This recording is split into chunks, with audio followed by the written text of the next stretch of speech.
Hey there, my name's Rod Yates, and you are listening to Humans of Music, a Jaxsta podcast.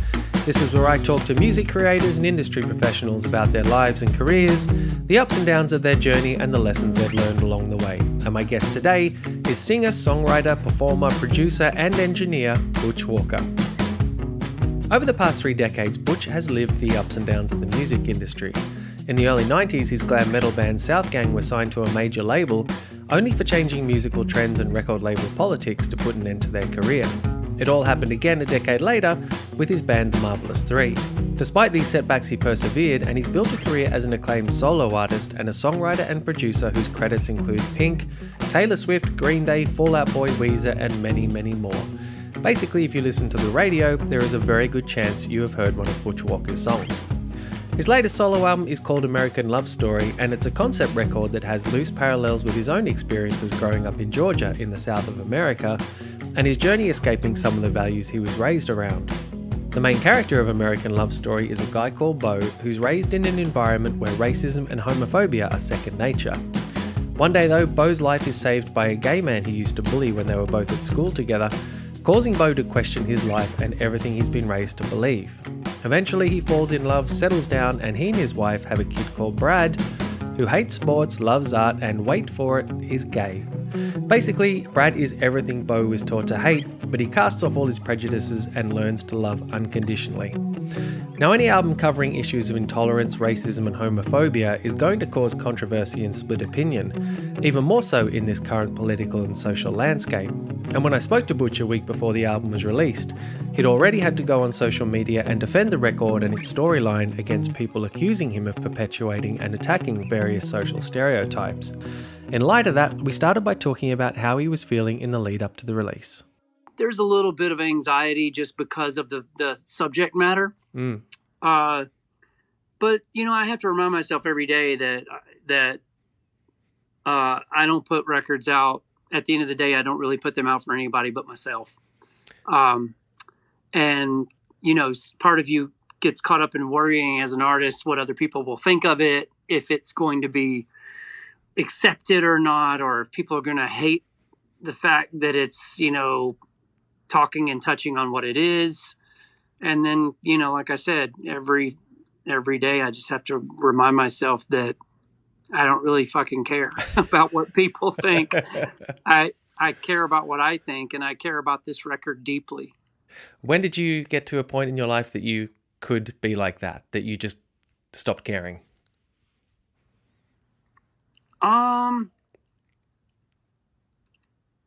That's a good question. Like I said, I still grapple with it, you know, like I said, I still have to remind myself that like, wait a minute, don't worry about pleasing others, you know, although the response has been great so far. Everybody really loves it, it seems, or at least most people and a lot of the fans really are into it. So that makes me happy, because I'm narcissistic still enough as an artist that I go and look, but you know, I'd say that after my 20s, I got less, I gave less fucks. And then after my 30s, I gave way less fucks. And then at 50, I give 0 fucks, maybe 1% fucks. Right. So, and I've seen on Instagram, as you've been posting clips from the record, before the album's out, you've kind of felt like you've had to go on there and justify to some people why you've made this album or explain it. So you are getting a little bit of, I guess, hate from some sections of society? Yeah, you'll get that regardless. And, you know, Green Day got it when they did American Idiot. It's all the same. It's just, you know, chest thumpers that are out there wanting to be heard and be noticed, but it's fine. I mean, like I said, I still, obviously I do know that because I still do maybe care 1% about that. But, you know, the problem is anybody that has a problem with it isn't really listening to it, or they are part of the problem. Mm-hmm. It's really that simple. I mean, either you disagree with it because you are, you know, part of the problem, or you are not listening to what it is saying as a story because it's not even out yet, you know? But when you put little clips out, a lot of people just take things at face value and take things based on a title of a song or a first verse or whatever, without knowing what the entire package and story is. And you can say it till you're blue in the face, but you're still just people. We're in one of those. We're in a bumper sticker, cultural society where everybody just takes everything at face value and quick trigger points, and and then it sets everybody off, and it's like everybody just gets bowed up about it and doesn't understand that a lot of what the record is just me stereotyping stereotypes and created specific characters that were these people that play all walks of life. And you have to remind people it's like a movie, it's no different. I mean, you'd be really shallow to hate an actor if he played a despicable villain, or a killer in a movie, or if a director decided to make a movie about racism or something, and you're just telling a story. Absolutely. But there's not really a lot of being able to just tell a story right now without attack. Well, it's kind of like how the album starts with, "Are we having a conversation?" It sort of feels like that is a lost art. It is, and that's exactly why it starts that way. But there'll be plenty of people that don't understand that, and that's okay, because this record's not for everybody, and I don't care if those people don't like it. It's fine. Yeah. Was it the Charlottesville rally in 2017? Was that kind of ground zero for you writing this record? Yeah, I think so. I think that was pretty much the starting point. That was the genesis of it, of me kind of diving back into my youth, growing up in a rural, small, North Georgia, kind of a mountain town, and not being exposed to anything that wasn't directly put in front of me on TV or the radio. And also just what comes along with that is, you go by what your parents and your parents before them believed, and you go by what your pastor at your church believes, and you go by all these things that you don't step outside of that, and not many people will have the balls to challenge any of those beliefs along the way, at the risk of being outcast by society or whatever, God for fucking bid. That's the thing, is I just remembered growing up when it was normalized, a lot of that behavior. And I love the South, and I'm from it. I'm in it. I still live there half the year, my half my life. I spend there because there's no other place like it to me, and there's no other people like it in the world. The best people on the earth. And it's not. This doesn't have anything to do with a region. This is not a Southern thing. This is just a. And it's not a right or left thing. It's a right or wrong thing, is what it is. And I saw lots of right and lots of wrong growing up, where it was normalized to be stopped on the side of the road at a red light by Klan dudes in their fucking costumes with donation buckets, Is and that what people you saw? oh yeah, and people actually putting money in them, like in the 70s and 80s, going through small towns in Georgia, on our way to Florida for a family vacation, or on our way to my grandmother's house who lived way out in the sticks. It was just that was just normal. And it didn't even bother me back then, which is really strange. I was more frightened by an image of Ziggy Stardust dressed as Bowie, dressed as Ziggy Stardust or Alice Cooper, than I was of a dude in a white Klan costume, Wow. and going over to friends' houses and, seeing their dad's office filled with lots of weird stuff, dark stuff, weird, Nazi, military and things like that, and just being normalized. And also, like, people talking about, like, making a racist joke or making a gay joke, and it's just that it was weird that it didn't make me flinch. And I was even in on it when I was younger.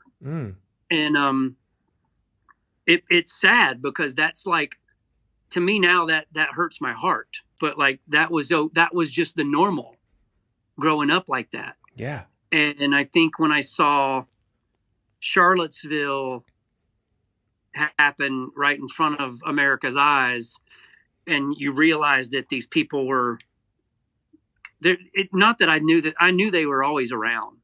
I knew they were always around. But you just didn't know how inherently, how big it still was.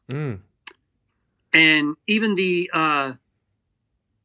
just the, like, subconscious or subliminal racism of I've got a black friend, I can't possibly be racist, but blah, blah, blah. And that kind of thing. And I had to learn a lot growing up. I had to learn to retrain and reprogram my brain, to know what I think is right or wrong now. Well, that's what I was going to ask. I mean, that's clearly that's not an overnight process, but are there sort of specific events in your life that, I guess, helped you get past those initial beliefs? Well, I would say that, yes, the biggest one was moving to Los Angeles, which, I'm not an LA guy and I'm not a Hollywood guy. There's nothing about me. I don't even live anywhere remotely near Hollywood. But my band and I moved out there in the late 80s when I was 18 years old from small town Georgia. And it was just so insane how like, all of a sudden my eyes and ears were opened up to all these different cultures and all these different religions and philosophies and things that I never was exposed to growing up in a small town that was all mostly white or segregated, rather. There was plenty of black people, in Cartersville, Georgia. It's just you didn't commingle, you didn't intersect, and you're kind of forced into that in a larger city, right? And I just remember being okay with certain things, and then moving out there and realizing that, oh man, I've got a lot to learn. I got a lot to learn. Were there teething problems with that? Sure. I mean, you're looking at like old habits dying hard, Yeah. I can remember when my band got signed and we ended up going to work with a producer and songwriter who was one of the biggest in the world, legend, and like my hero as a songwriter at the time. That Desmond Child? Yes, and he's openly gay, and that's literally the first time I had ever, like, even known, except for maybe speculating a couple of kids in school growing up that definitely turned out to be gay, but would never disclose that because they wouldn't do that back in small town 70s, 80s, America, for a good reason. Because of the fear it instills. So, and I just remember working with him, and I remember one of the things that stood out in my mind was, here I was, this like redneck, like still had a lot to learn, a lot of passion, a lot of fire, but we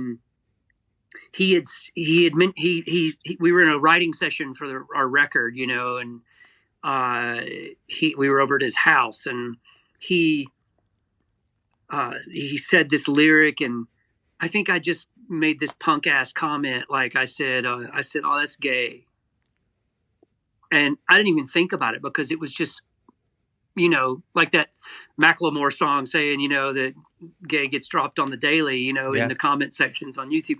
That was the case back in '88 too, for a Georgia boy who didn't understand or care or have any self-awareness or a filter. And I remember the look on his face, and I remember him saying right away, he just said, he said, "What do you mean gay?" And my heart just stopped and sank. And I was like, I just offended the person that is probably the biggest influence on me ever, like one of my idols. Wow. Because I'm an idiot. And I don't think I ever said it ever again after that in a derogatory, use. Yeah. And it was just things like that, growing up and living and learning from experience, I guess. And I'm glad I've had those experiences. We're all still learning and we're all still growing, but that was a pivotal moment for me, for sure. Yeah. And I do want to talk to you about your time in LA at that point, but just going back a little bit earlier to your upbringing, did you reconcile those values with your parents? The values that I guess you were raised with or that you saw around you?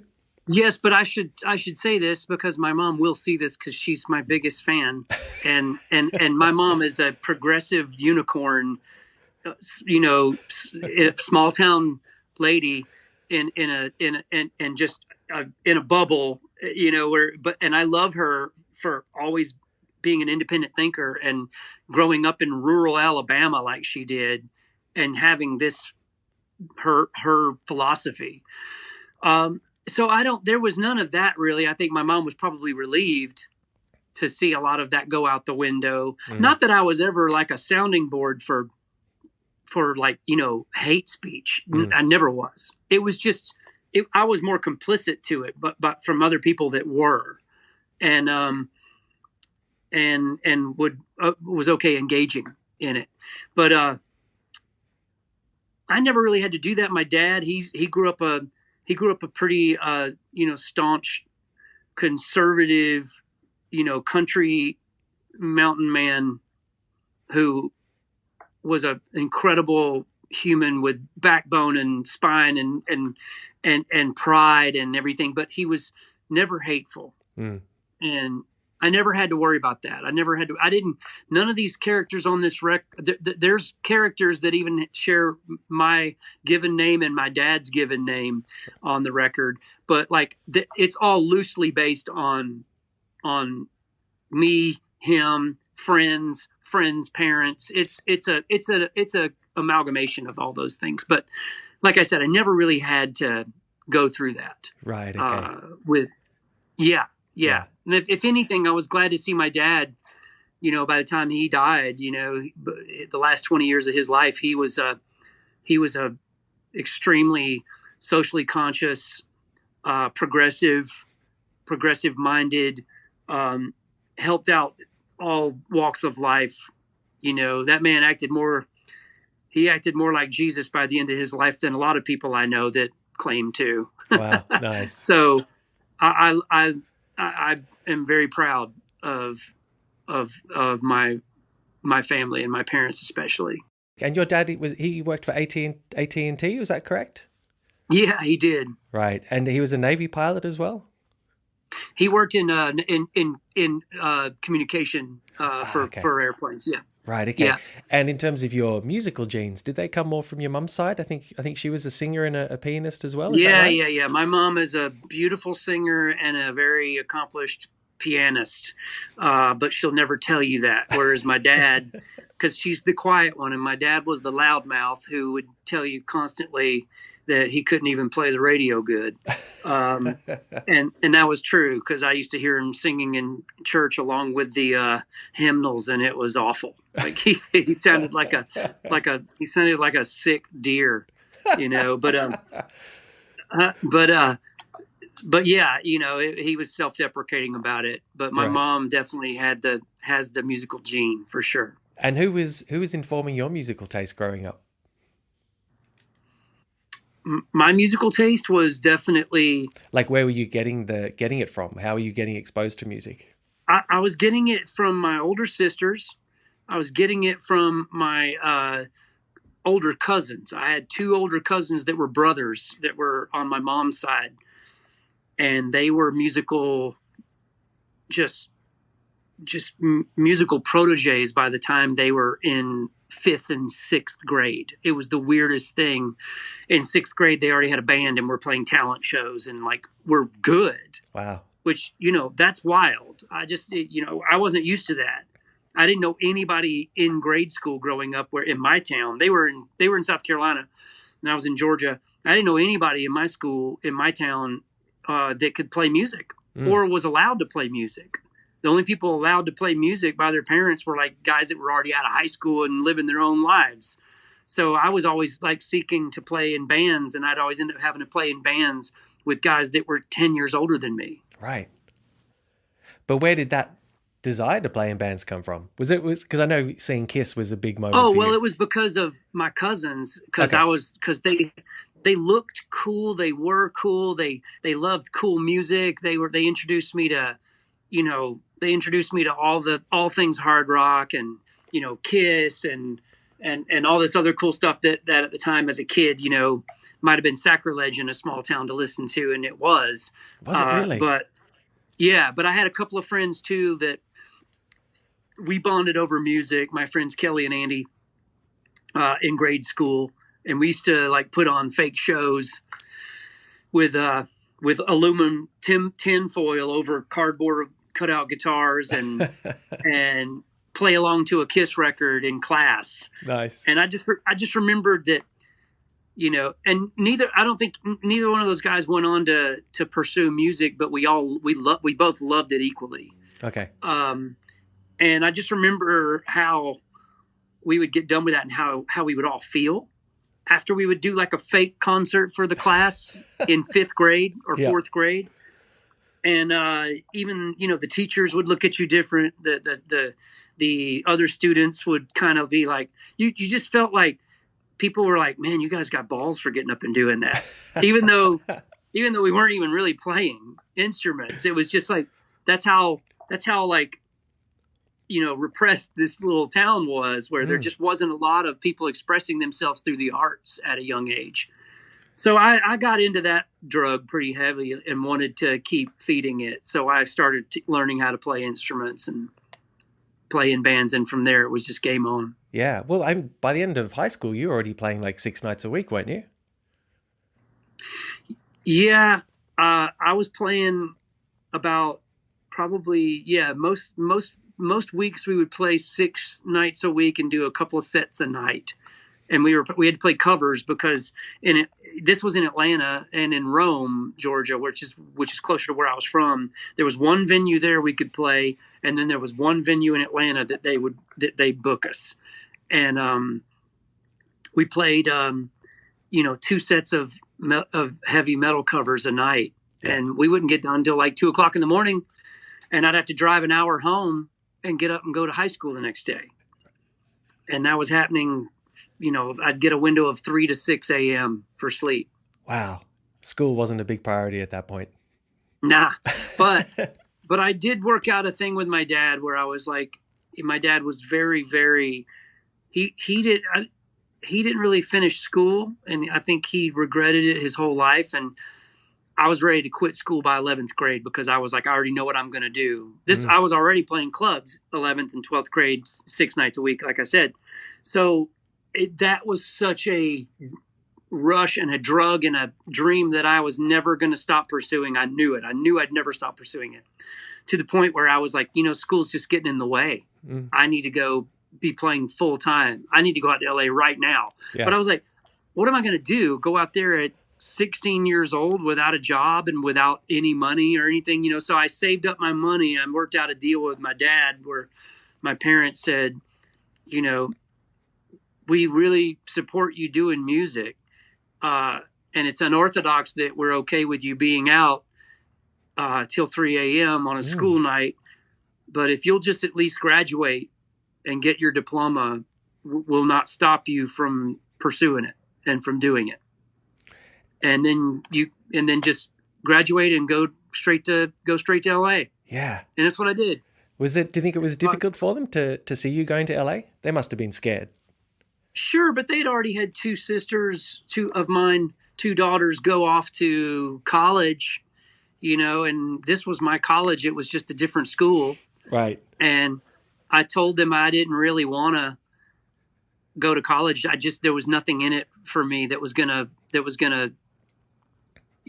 do this. Right. And I think that was probably the hardest thing for them, but definitely the moving away part was harder for me than it was for them. Cause I remember the day I left, I got really fucking freaked out and got scared and was like, I don't want to go. I don't want to go. I started getting really sad, you know? And my dad was like, you're going to regret it if you don't. Right. He's like, you're going. After the break, Butch talks about moving to LA as a teenager and getting his big break, only for it all to be taken away. Welcome back to Humans of Music and my interview with Butch Walker. Before the break, Butch was talking about moving to Hollywood with his band Bite the Bullet, which soon came to be known as Southgang. And we pick up the conversation talking about the moment Butch first stepped foot in LA. It was terrifying, but it was amazing. Once the veil was lifted, and once we arrived out there, and I found just a sea of people doing and looking and sounding and loving the same things that I did, that was amazing, because you were just a freak in my high school if you liked this stuff. You know, there was no rockers in my high school. You know, there was no people like that would dare grow their hair out or pursue this. And so when I went out there and saw all these transplants from all over, it became a big family. Yeah, but very competitive. That was my fraternity. But it was a really competitive scene, the Sunset Strip scene back then, wasn't it? Super competitive. Like, I mean, you couldn't last a minute if you didn't have the ability to rise above the crop, you know, and be the cream, because there was so many bands and they all looked and sounded incredible. People came out there with their A game on. And then there was a lot of local bands that were already LA, that unsigned bands that just had their shit together and had the best imagery and the best clothes and the best photo shoots and the best hair, because it was all about your hair back then, and the best gear, and then we would go see these bands, and to be honest, a lot of it didn't stack up, because we go, yeah, but we were convinced a lot of these groups didn't have any songs. And we were like, songs are what are the most important thing here, not how fast you can play, not how high you can scream, but can you write a song as good as what's on the radio that these bands are all emulating at the time. You know, you've got Guns N' Roses and Aerosmith and Motley Crue and Rat and Van Halen and you know, Bon Jovi and all these bands that were this big, like in the hair metal scene, that was massive, right? And here we were straight out of Georgia, with goals to be near just half as good as that, and half as impactful, I should say, as that. And we just did it, and after 10 months we got our little hard rock band got a record deal, and we got signed and got thrown in the studio making a record and making a overpriced video and the whole 9 yards, and you know, writing our record with Desmond Child and all that. So it was a wild time, but man, it was great to be that young and have that much reckless abandon and just be so blissfully ignorant to how incredibly psycho this dream to pursue was. Right. Do you think you appreciated it at the time, that first and sort of bout of success? I think so. I think we appreciated it because we fell on our faces very quickly. You know, that was very fleeting and didn't take off, because it was at the tail end of a Hera, so to speak, that was not coming back anytime soon. No. And if it was going to have to put on a flannel and some Doc Martens and grow a beard, and like every band we were just so. Yeah. We did too. We were still young. We were still like 21 and going like, oh, I guess we'll just do that now.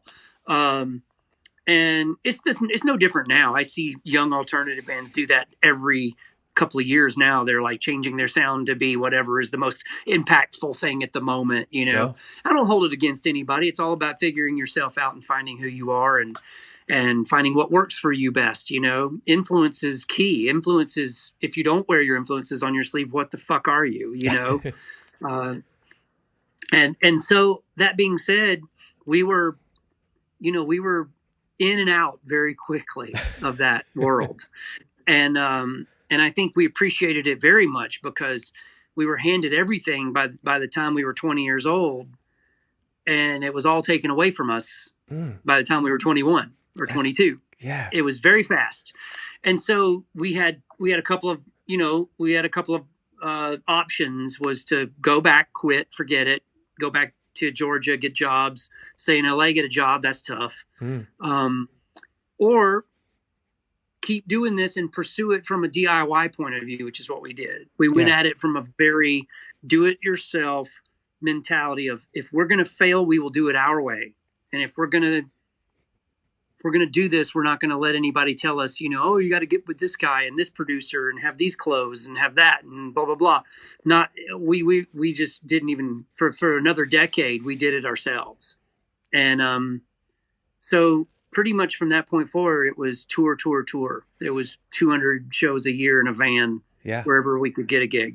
And that was the Floyds by that point, is that right? It was. We called ourselves Floyd's Funk Revival, and then that was short-lived, and then we went to just shorten it to the Floyds. Right. Again, we were stylistically morphing and evolving and changing as we went along, trying to find our sound and find ourselves and find what was true to us. And this was me and two of the other guys, Jace and Slug, from the band that moved to LA together. Anyway, I can do this the long way or the short way. Look, the long way is fine. I mean, you mentioned with the Floyds, you decided to do it very DIY, and I guess you would determine your own destiny. But did that come from lessons that you learned with that Southgang experience? I think so. I think all the stuff we learned along the way, we took what not to do mostly, less of what to do, and learned what to do on our own. Because the business was changing, everything was changing, and still is to this day. It's always changing. So I think a lot of it is just going out and learning it yourself is so important. And what were the things not to do? Well, one of them was to not spend a lot of money. One of them was to keep it in house and do everything as much as you can yourself, which meant record your own records, package your own stuff. I mean, I swear we probably spent half of the little bit of gig money we made on Kinko's, because back then, we would make more profit margin if we printed up cassettes or CDs or whatever it was at the time. It was both, and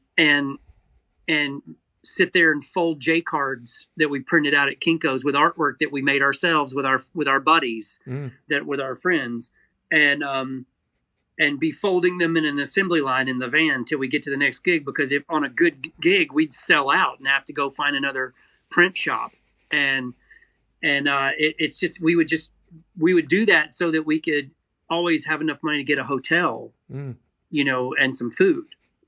And it was really the best way to learn and the best way to do it, because it made you appreciate rock and roll commerce, made you appreciate what it meant to be on a budget, which we had no concern with or no care with in the world when we got our first major label big record deal back at the tail end of the 80s. And budgets were just no limit. As you're doing all this very DIY, are you happy doing it this? Because you've tasted the major label life, even if only briefly. A few times. We did it again. We bid it again in 98. With Marvelous 3? Yes, when the next band came along, and that was, again, a side project exercising my power pop roots, of this like kind of quirky, tongue-in-cheek lyrics, with like very fast kind of punky melodic music that we loved, and that was, and then there was a freak hit song with the word freak in the title. That's it. And that ended up being something that we bit the apple of Eden because we were offered big checks again after having a song be on the radio that, again, prior to that was all DIY, done in my bedroom with like 2 microphones and a very archaic, recording rig, and literally just going out and pimping and hustling that little body of work to anybody that would give us the time of day. But I've seen you say that between Southgang and Marvelous 3, like no one would touch you in those years. Did you ever lose hope? Of course. There was lots of nights of, bad gigs. You could be playing 200 shows a year, and the best gig is like is the best thing for your soul in the entire world. And you're like, oh man, we're connecting with people. This is incredible. And then the next night you go play to literally the bartender. And you'd be like, okay, why am I doing this? I'm seeing peers, friends of mine that are out there, having hits and having like success already. And you're just like, man, I don't know if this is ever going to happen for me. I'm going to have to maybe go back and get a job, a real job. And what kept you going? I guess what kept me going was just those little weird random spurts of hope with the gigs that were great, where they would connect. And you'd have those people saying like, I don't understand why you guys aren't huge, and you'd hear that. Some days you'd hear that and want to just beat your head into a wall and go, I know. And then other days you'd be like, well, we've got a lot to learn, and you'd be humbled by it and everything. And so I think it's just dumb luck. And also the fact that I couldn't do anything else. Sure. I had nothing to fall back on. I wasn't going to go back and deliver pizzas the rest of my life. Right. Or work at a record store and become a jaded fucking record store clerk that hates on everything and hates anything successful. That's already sadly deeply seated in me as an artist already, that to get that way sometimes. And it's like, no, you're not the shit. Right. Was success sweeter the second time round? Commercial success? Yes, it was way more, because we actually had a bona fide top 5 hit at a radio format that mattered then, and that was something we'd never tasted the first time around, when they threw all the money at the wall for our band and it didn't stick, and that felt kind of gross and kind of bad. This actually I felt vindicated also because of the fact that it was from an album and a song and a recording and everything that was done completely DIY in a living room, in a guest house with no money and no budget. And that's when the spark kind of hit me, that it was like, regardless of what happens with this band or with this record deal or with this whole like wave we're on right now riding, you can do it on your own.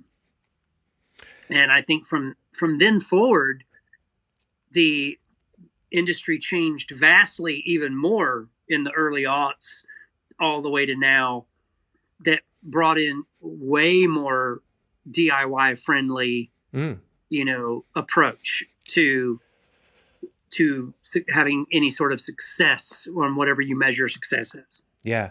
Just as the success was sweeter, was the crash harder as well when things turned south for the Marvelous 3? Well, the crash was hard because we had to break up the band in order to get out of our record deal. And we were so burned out. And this was the same guys that moved to LA together when they were fucking teenagers. And then did 200 shows a year, playing the worst shows you could ever imagine, in the worst places you could ever imagine, for a decade.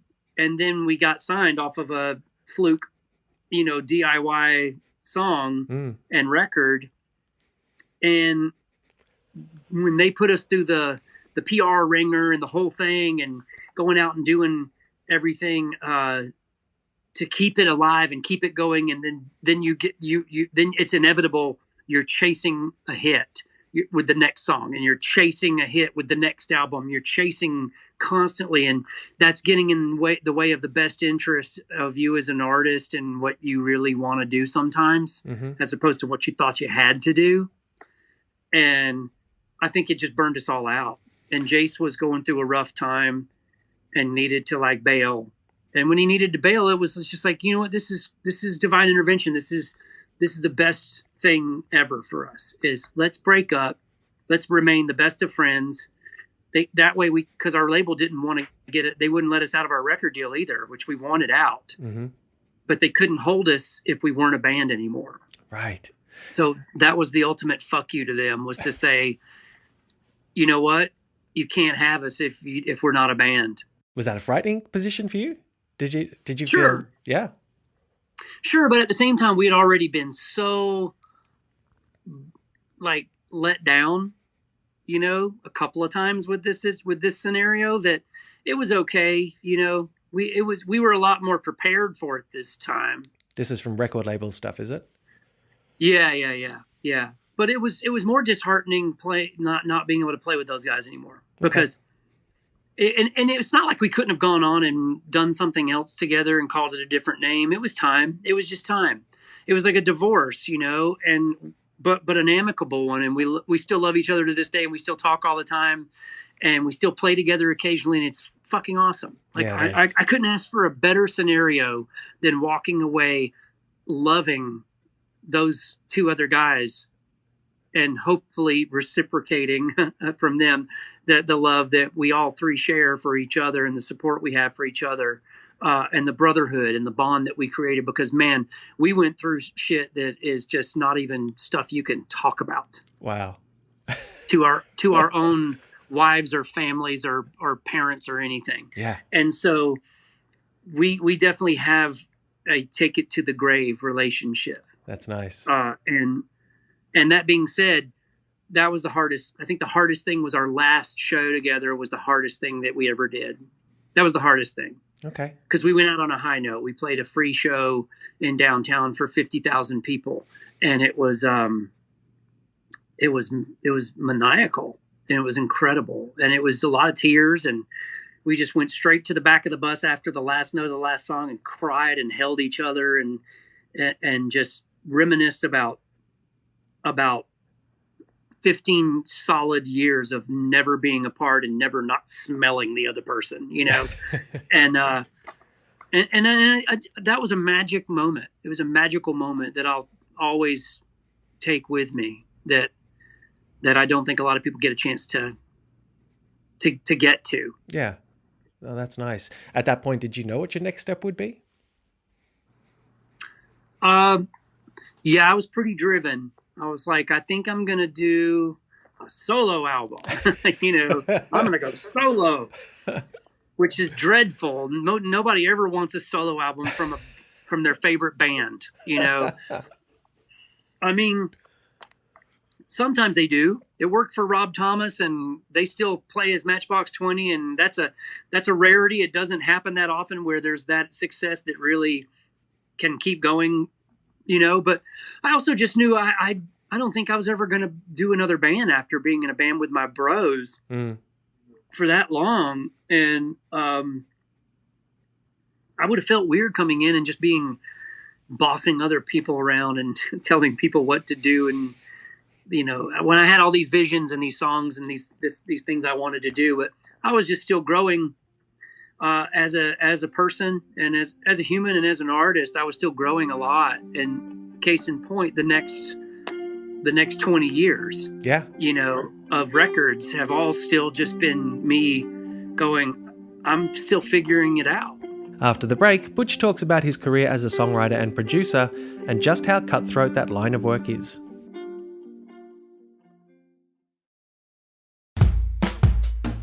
Welcome back to Humans of Music and my interview with Butch Walker. As the Marvelous 3 were coming to an end, Butch moved into another phase of his career, this time as a songwriter and producer, which is where we pick up the conversation. Right before the Marvelous 3 ended, I had a hit with another band that I co-wrote the song with, and then I started getting calls a lot to do it. Was that SR-71? Yeah, and because my band's song had become a marginal hit at alternative radio, all these labels started calling me for their alt rock bands and saying, hey, did you write that song? Yes. Did you produce it? Yes. Did you record it? Yeah, I did. I did. And so they started asking me to do that for their artists. And I took that liberty and started doing it. And so that started kind of escalating the more after I finally stepped away from the band that I'd put my 100% energy and focus and time into for a decade. And at that time, and then said, I'm going to focus on this for a minute. And then that really kind of took off for me, I guess, in a big way. And so it allowed me to do my own records for myself the way I wanted to, without worrying about chasing a hit or doing whatever, because I didn't care if I had a hit for myself. And I read a quote from you where you were talking about songwriting, and I think it was when you were writing My Happy Ending with Avril Lavigne, which ended up being your first #1 hit in the US. And I think you were saying that one thing she taught you about while you were writing that was not to be too clever. I think you were working on the chorus or something. What have other artists taught you about songwriting? Have you had other experiences like that where you've really learned things? Little things kind of come and go as I'm working on records for people that I pick up on. I don't know if I can name any specifically that are that big. That was a big one to be able to just learn not to, shoot myself in the foot with a clever gun. There was a lot of people especially in the early aughts, that were making records that I liked, that were, I don't know what you want to call it, thesaurus wave, whatever, where there was a lot of people getting extremely, verbose and poetic lyrically. And you had like, Bright Eyes and Death Cab for Cutie and all these groups come along. That was like, it was very intelligent. It was super smart. And, fancy vocabularies. And I think a lot of that was like conflicting, because I loved music like that and I loved making records like that. But at the same time, it was just a lot easier to get to the finish line whenever I was producing or writing for other people. When the common goal was to make a broad message. Sure. Didn't have to be stupid to be broad and be, big. So, and I appreciate both, Yeah. We were talking earlier about how competitive it was on the Sunset Strip back in the late 80s. What about writing and producing? Is that as cutthroat as being in a band? Worse. Really? Yeah. I mean, that's one part of it I did not sign up for, because I kind of fell into this day job, so to speak, organically. And it wasn't something that I just set out to do. I didn't set out to go like, okay, I'm going to give up on this little, pesky music career because, there's no money in it or whatever. Like, I don't give a shit about that. I love making music and I love creating music. So that's why I love both sides of it, of the job. Playing it, performing it, writing it, producing it. But it started becoming a thing where a lot of the people I met, that when I hate that I had to do this, but when I had to go out and do like the like parties, like the like industry parties, and the whole, like with the shoot 'em up finger guys, and that's where a lot of these people were like going to hustle and going to like pimp their shit out. These like a new kid with a new writer, a new producer or whatever. And I was like, wow, this is very competitive. It's weird, you know, like I didn't sign up for this and I don't want this. I don't want to go out to parties every night. I'm a hermit. Like, I don't want to go out. I want to ride my motorcycles, go home and have dinner with my family and go in the studio and make music, wash, rinse, repeat. I don't want to like go, you know, out and like go like, oh, what's the party that all the fucking A&R guys are going to be at tonight? I'm going to go to that and convince them that I'm greater than everybody else, and I've got a funny little name for myself, you know, with a bunch of, you know, with all the vowels removed, and like, so I just was like, you know, I'm not interested in that, and cool for people that are, and there's a lot of talented people out there, but I found early on that it was just the backstabbing in that world, with at the risk of me coming off as jaded in this interview, which I don't want to, because I'm better now. I was bitter. Now I'm better. Mm-hmm. Is that it was people would be like, you're incredible. You're amazing. I love you, man. I love your work. And then the next day they would take a song you did and completely dupe it and put it on a record for somebody that they were working on. Really? And it would sound like, and you'd be like, wait, that's the song I just did. And then I think I just took it harder than, because I took it to heart when I did stuff. Songs are not just like commodity to me. Mm-hmm. I don't look at it as just like something you just like clock in, punch in, come up with a fucking lyric that rhymes and then call it a day and never think about it again. Mm-hmm. I get emotionally invested in it. I get emotionally invested in the artists I'm working with. I get emotionally invested in the songs. And if I don't get invested emotionally in it, then I don't want to finish it. So I guess I took it personally when people when they treated it like insider trading, you know, when they treated it like the stock market. They didn't treat it like something that they were really proud of or that they loved. They were more proud of the kill. They were more proud of like, oh, I got this one through over everybody else. Wow. Fuck you. You know, and it was like, you know, and I learned the hard way. I learned the hard way. I got screwed on, you know, a couple of things like that. And it made me really jaded for a minute, but then I just stepped back and said, you know what? And this is all due to my manager being Yoda and me being Darth Vader, is that he finds the good and the positive in everything. And he's talked me off the ledge so many times to where I think now I'm just more at peace with people that want to live that way and people that want to be that way. And I'm going to be at more peace with just holed up in my recording studio doing my thing. And presumably you're at a point in your career now where you don't have to even worry about that other side of things. Like, you don't have to do it. You don't have to worry about it. Luckily. I mean, I'm very grateful that I've been doing it this long, you know, because I know the ride is short for a lot of people that try to do this, either being a singer and a songwriter or being a producer and a writer guy, you know, or girl, whatever it is you think you are setting out to do. The ride can be extremely short. So I'm fucking grateful that I've been able to do it this long. So that's what I try to focus on more than anything, is knowing that it could all end tomorrow, and you just need to know that you're not special. You know, you're not any different than anybody else. You just, you know, time has just treated me all right, you know.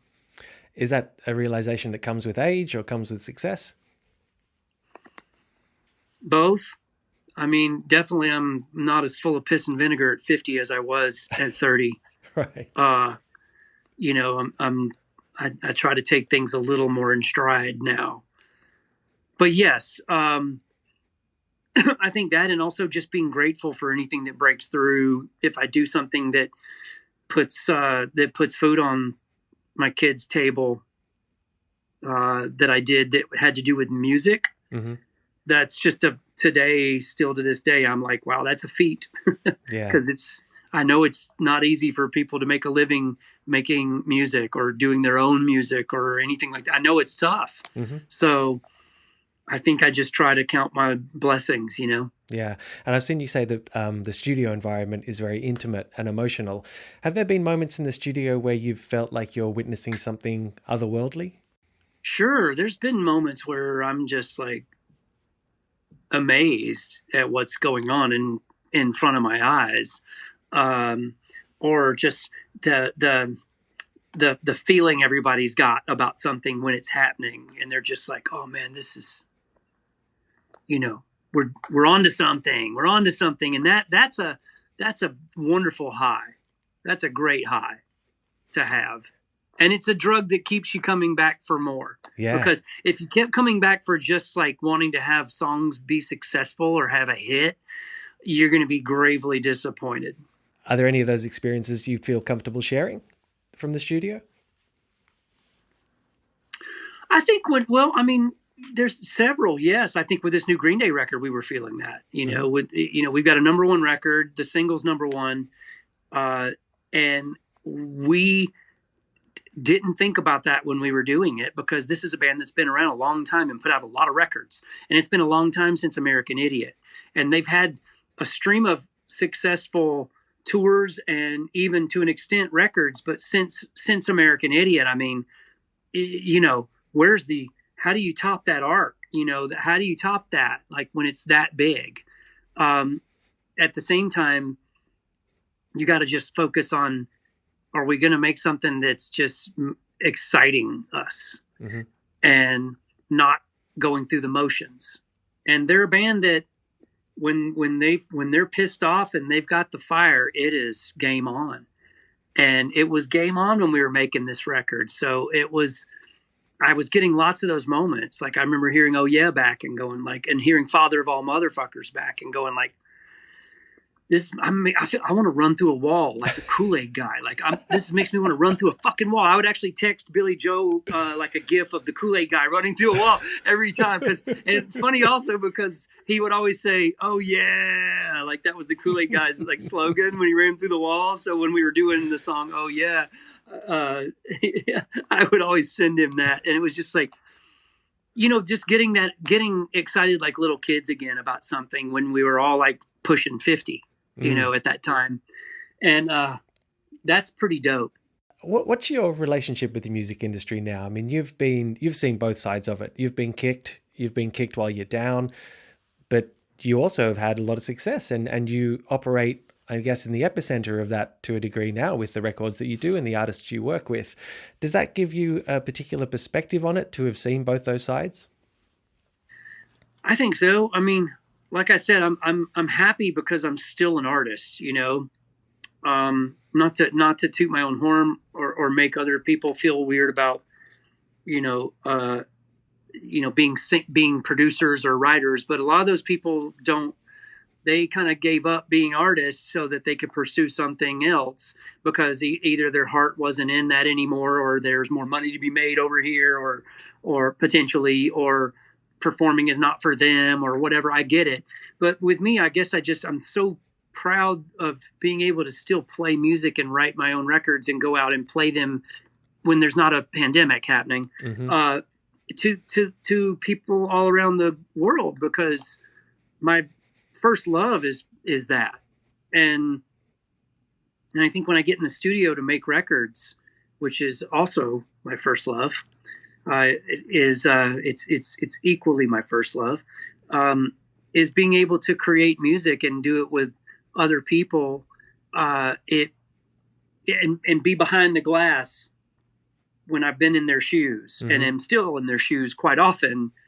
It definitely gives you a different perspective. You don't look at it so much as one-sided, or look at it so much of like, oh, well, I clearly know what I'm talking about, so fuck the artist. I don't want to hear what they have to say. And I see that attitude happen a lot with like successful art, or like, producers and writers and people like that. And I don't ever want to be that way. No. And you're 50 now. At what point in your career did you know that you were going to be all right? This was going to work out? I still don't. I'm still waiting. For someone to tell me it's going to be all right. And I think that's just because I'm always going to be, anxious and have anxiety about the well running out. I want to always be able to write and make music that, matters to me. Most importantly, I don't want to ever phone it in. And what about, was there a moment where, just going back to your parents briefly, was there a moment where you were able to show them that it was going to be all right, that this career move was going to work out okay? Sure. You know, I mean, I paid my parents' house off years ago, and I think that was the moment that it really sunk in. That was well before my dad died, so I was really happy to be, you know. And I just remember being on the phone with him and Mom when I said I was gonna do that, and my dad broke down and started crying, and it was that was a beautiful moment for me to just know that they believed in me and trusted that one day. And my dad would always say, you know, you just keep throwing enough shit up against the wall, it's gonna stick. I was like, that's an awful sounding analogy, but thanks, Dad. And you know, it was just great to see the pride in their eyes, and it felt good to be able to help them, because they always helped me with we didn't come from money, so you know, any dime I ever got from them was so appreciated. And you know, I kept telling them, I was like, it's okay, I'm just paying you back with interest. So, you know, I owe you way more than this. And that leads nicely into the final question, which is Jaxsta is all about giving credit where credit is due.